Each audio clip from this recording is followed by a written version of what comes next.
Okay, let's start. So I'm Chi, and I'm software engineer at FerretDB, and I'm going to talk about vector search using FerretDB in this talk.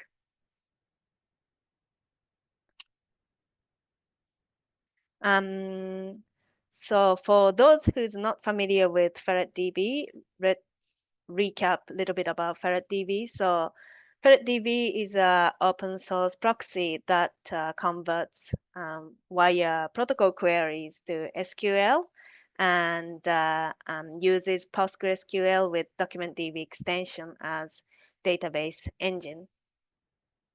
FerretDB is a drop-in replacement for MongoDB applications. And in this talk, I'm going to talk about how to use vector search in FerretDB. But first, let's recap about vector embeddings and vector indexes. Some of you might be already be familiar, but um, others might not. And let's then talk about supported vector indexes in FerretDB. And I will talk through how to configure vector indexes and search parameters. Um, then we will go through vector search example using GitHub notification data. So just a brief about vector embeddings. As you might already be quite familiar with, vector embeddings are a numerical representation of text, images, audio, time series, and other data types. And it often contains a few hundred to thousands of dimensions, so they're considered quite high dimensional data. Models are used to generate vector embeddings. And for example, the example below, it has text and it's the vector embedding of that particular text using Olama model, which we will go through a bit more in the later slides. So let's look at vector embeddings in three-dimensional structure. I've mentioned in the earlier slide, it's not uncommon to have few thousands dimensions, but for human eyes, it's easier to see it in a smaller dimension. So all of the nodes in this graphs are vector embeddings, and to find similar nodes are generally clustered together. So let's say there's a query vector, which is the red node over there. And to find closest nodes and to that red query vector, we could use different distance measure. For example, Euclidean distance. It finds 5 similar points over there. Or let's say cosine similarity over here, and cosine similarity find different set of 5 points. Cosine similarity is about vector direction rather than the magnitude. So it found different data than Euclidean distance, which compares distance between the points and the red point. So how can we find these points? The most naive way, of course, would be to compare the red node with every single other node, but it's not uncommon to have millions of nodes. And also, as I mentioned earlier, vector embeddings are often high dimensional. So it quickly becomes impractical to compare against all other nodes. And that's where vector indexes come in. So vector indexes use approximation to search for the similar nodes rather than the exact match, and I've shown in the previous two examples.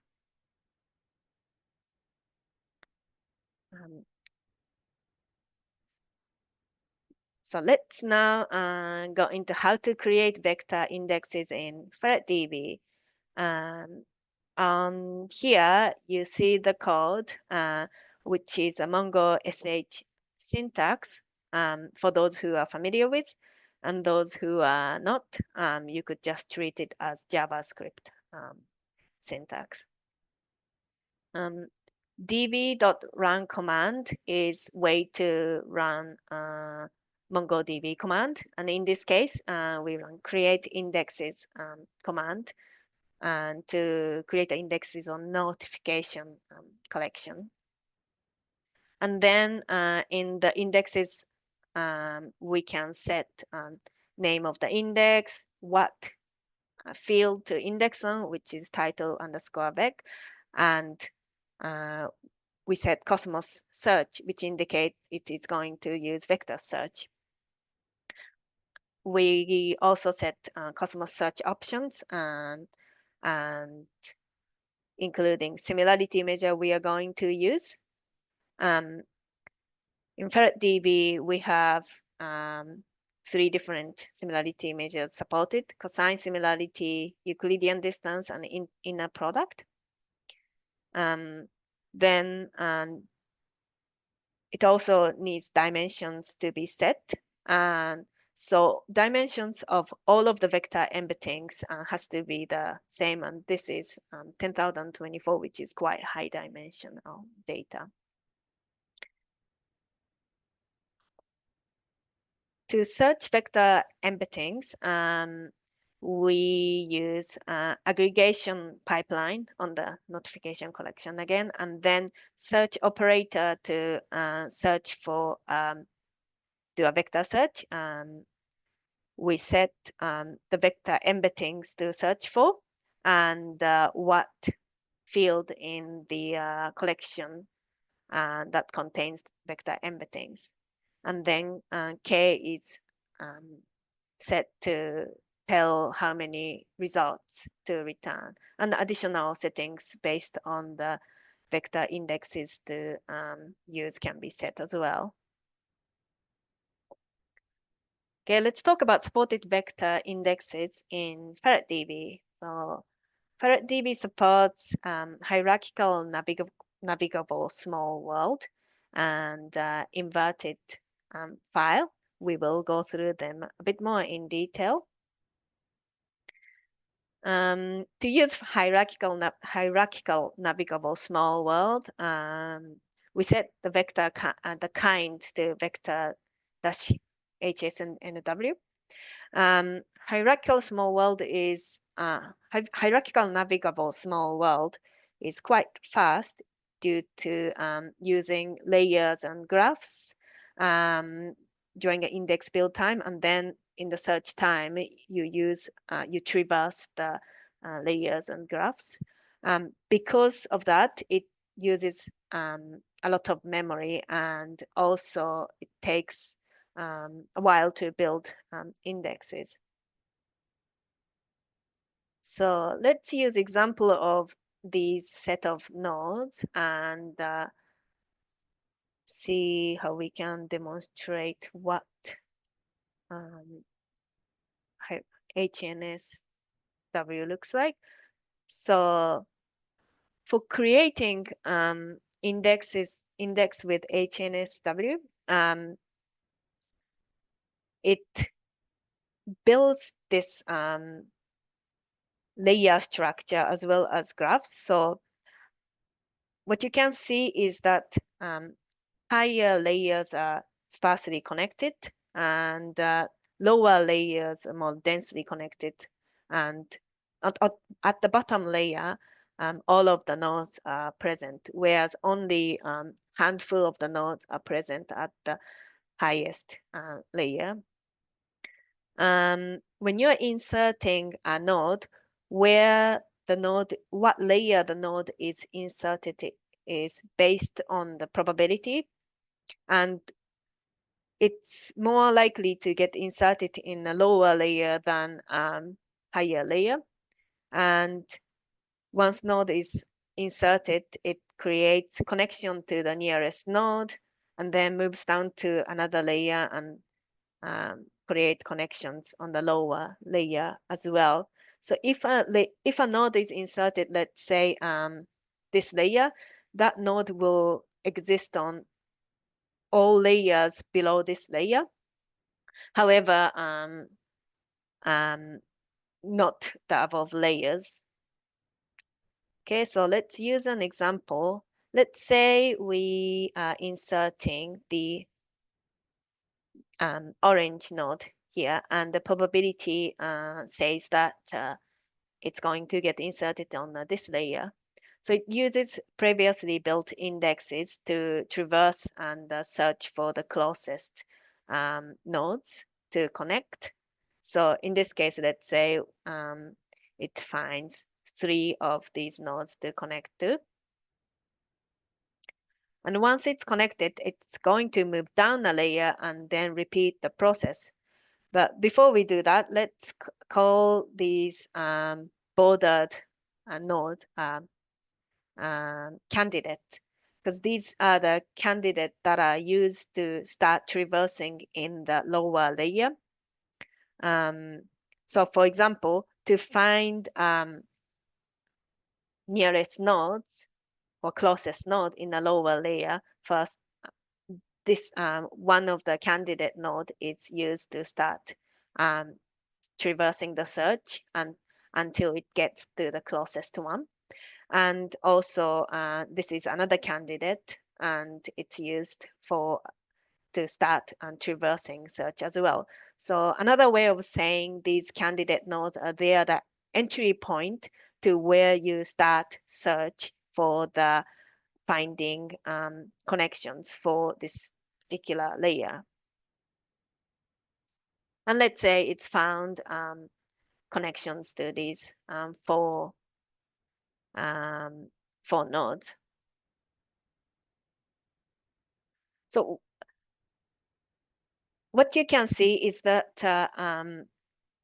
it's possible to create a very densely connected graph, but there's a parameter called M, which is the maximum number of connection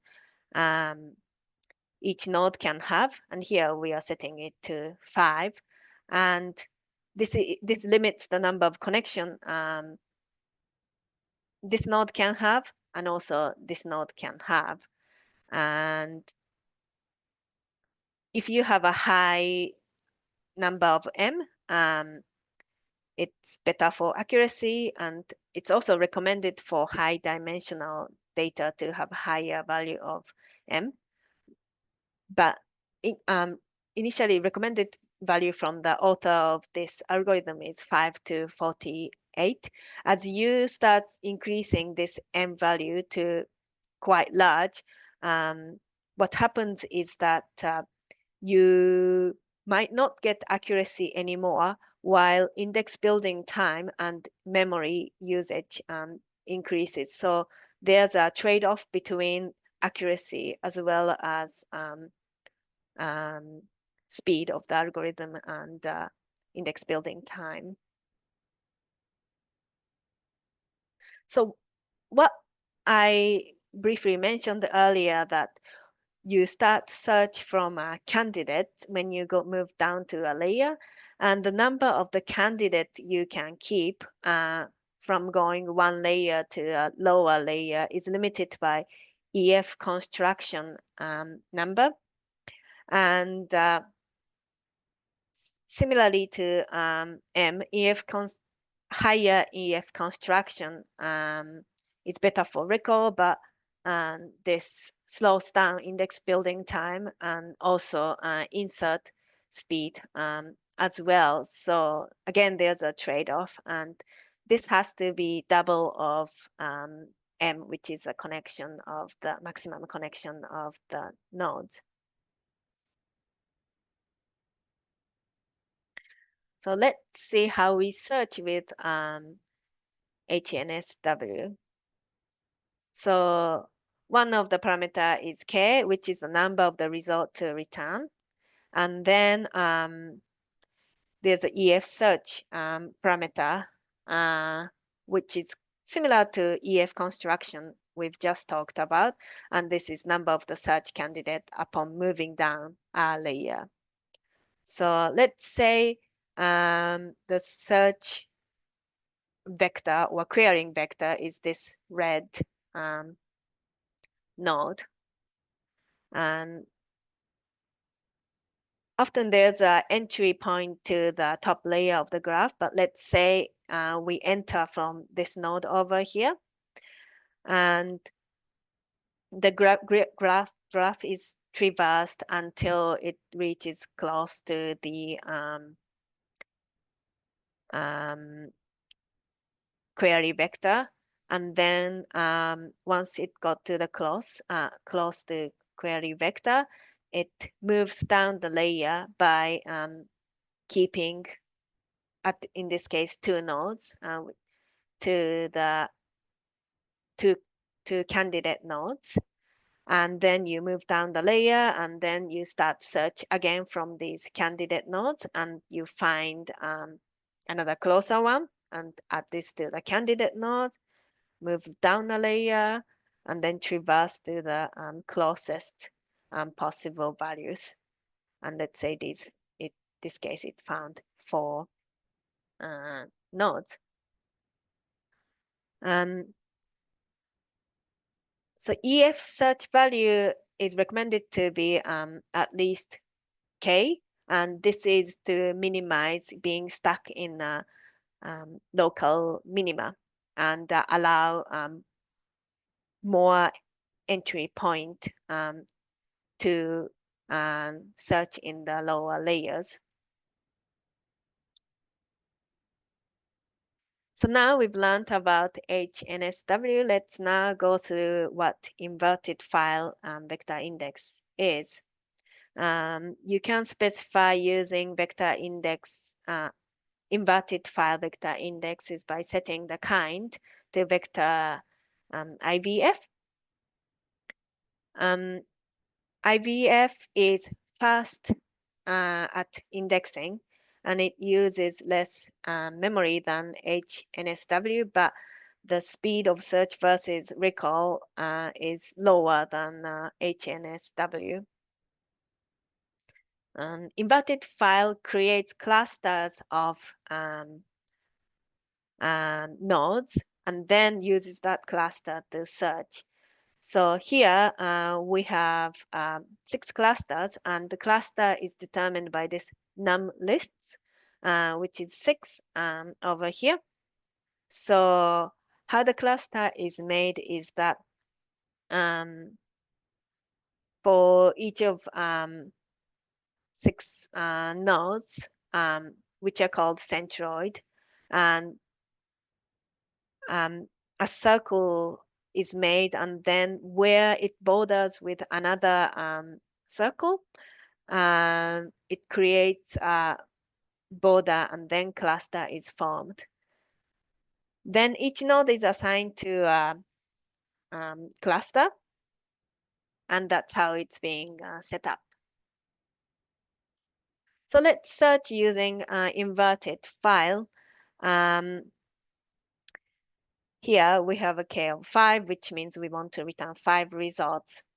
Let's say the search vector embedding is this query vector embedding is this red node. So first, the red node is being compared with a centroid of the clusters, and then it selects the centroid with the closest cluster and searches all of the node within that centroid. But what you can see is that this red node is quite close to another cluster, and it's possible that there might be closer points in this in other clusters. That's where an nplobs parameter comes in. So nplobs is the number of clusters to search, And here, over here, nplobs is set to 2. And this indicates that when um, when um, when choosing a centroid, it first selects the closest centroid and then also selects the second closest centroid as well. And it searches nodes within those two centroid. So as you can see, it produces better recall accuracy as the number of nplobs is higher, but it's slower to search practically because you're searching a lot more nodes. Okay, so now we went through how these vector indexes work. Let's do vector search on GitHub notifications. Uh, Many of you probably use GitHub notification daily, and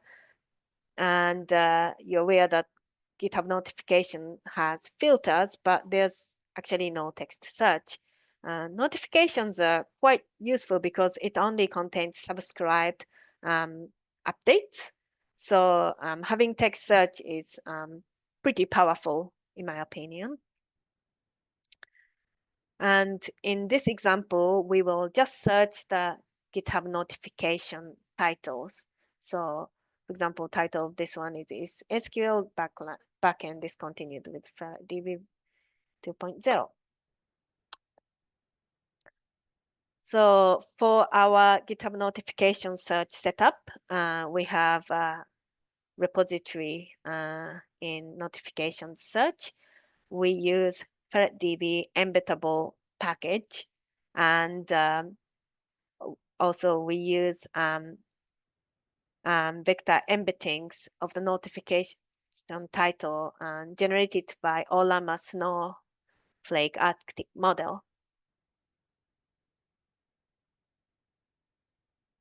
So let's me go through the setup.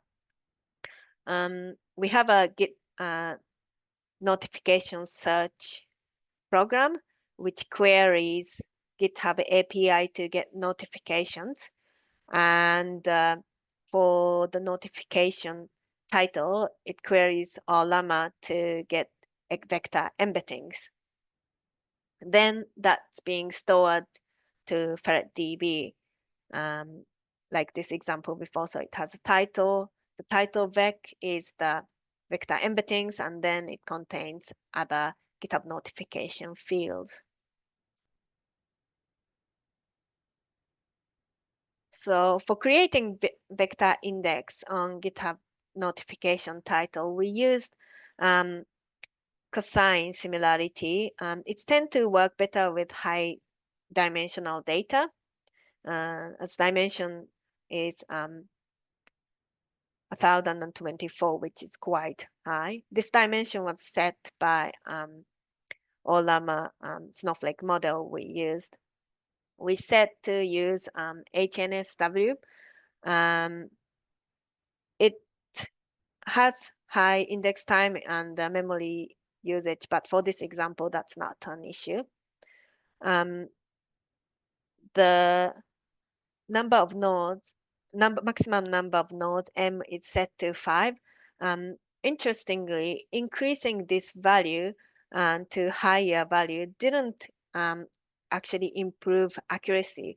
And I think this is due to number of data what I have, for example, was a few thousands, and 5 was sufficient for that number of data points. And then EF construction of 10 was being set.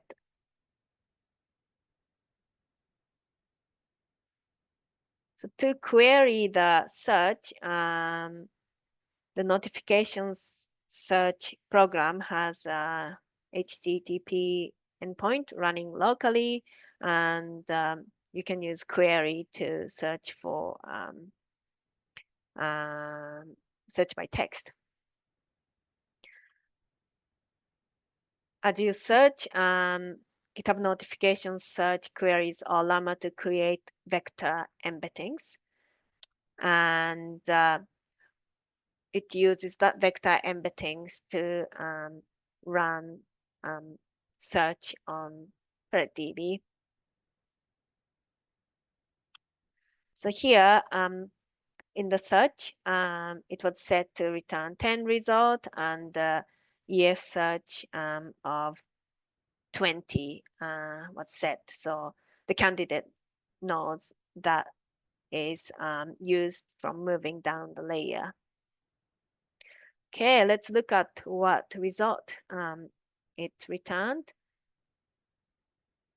So how to set up using Kubernetes. So what I got is that, so first thing I got was add Kubernetes installation guide on a FerretDB repository. That's a pull request. Seems quite relevant. Provide basic installation instruction for Kubernetes, and that's an issue, what I'm subscribed to. And how to set up FerretDB v2 on Kubernetes, on FerretDB repository as well. And it's a discussion. It's very nice to see all pull request issues discussions all being returned. That's, I guess, a power of notification. Then backport Kubernetes docs to 2.1. It's a pull request. And then we have few more use environmental variables and Docker container. This looks less relevant. And the below as well, that they don't seem particularly as relevant as first 3 or 4. So how do we know how relevant the result is? So in fact, there's a score that you can return from the search, and the scores in the range of 0 to 1, where higher score indicates more relevant result. So scores actually in this underscore Cosmos meta field of the, which is another document, and it has a score field. So let's look at the previous result, but based on the score. So what it shows is that first two at Kubernetes installation guide and provide basic installation instruction for Kubernetes. They have score of 0.0, which is quite high, and they are quite relevant. And then there's again the third one, how to set up FerretDB v2 on Kubernetes. In fact, I feel like this is most relevant, but the score is 0.63, high enough. And then backport Kubernetes docs to 2.0, that's 0.5. And it looks like scores kind of 0.4 are not as relevant as higher ones. So in addition to returned result, you can further filter based on the score as well. And okay, that was about how to use vector search in FerretDB. Thanks for listening.